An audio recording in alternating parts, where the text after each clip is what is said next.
আচ্ছা কনসে আল্লাহ বড় না মানুষ বড়? ধরো গাদা, তুই কার হাতে কার জোড়া দেশ? কুড়ায় আল্লাহ আর কুড়ায় মানুষ। যেটা কবার কইছে ওইটা কন।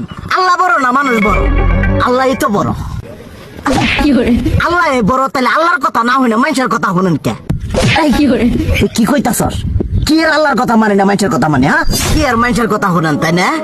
আমনে যে ওই দিনকে ডায়াবেটিসের রোগ নিয়ে যে হাসপাতালে গেলেন, ডাক্তার আপনারা কত কিছু খাবার না করলো, সব কিছু না খাই এখন চলতেছেন। তাহলে আল্লাহ যে আপনারা কইছে যে হারাম খাবার না, সুদ খাবার না, কই আপনি তো কাম কাজ বাদ দিয়ে এলাকার আমাদের টাকা পয়সা না গায়ে খালি ওইলে দিয়েই খান, নিজেরা টেও হালাল ভাবে কামাই করেন না, ওই সুদ তো না করে টেয়া করে লাভ আহে ওইলে দিয়ে দিয়ে চলেন আর পেটা বড় বানাইছেন। শুনেন একটা কথা কই, হারামের কোনোদিন আরাম নাই।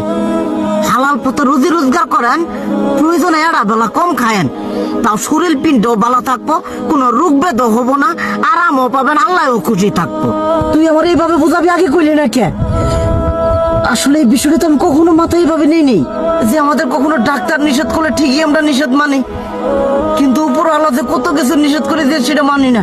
আর এই যে হারাম পথে টিয়া পয়সা কামাই করতেছেন, শরীরের মধ্যে দুনিয়া রোগ বেত হয়েছে, দেখা যাইতেছে যা টিয়া হারাম পথে কামাই করতেছেন তার তো বেশি টিয়া মনে করেন জ্বলে যাইতেছে গা বেশি। আজকের পর থেকে আমি আর এই হারাম সুদ খামো না, আমি হালাল পথে চলবো, হালাল টাকা পয়সা ইনকাম করবো। এতে করে যদি একবেলা কমও খাইতে হয় তবুও খামো, তবু আমি আর এই হারাম পথে চলবো না। আচ্ছা ঠিক আছে।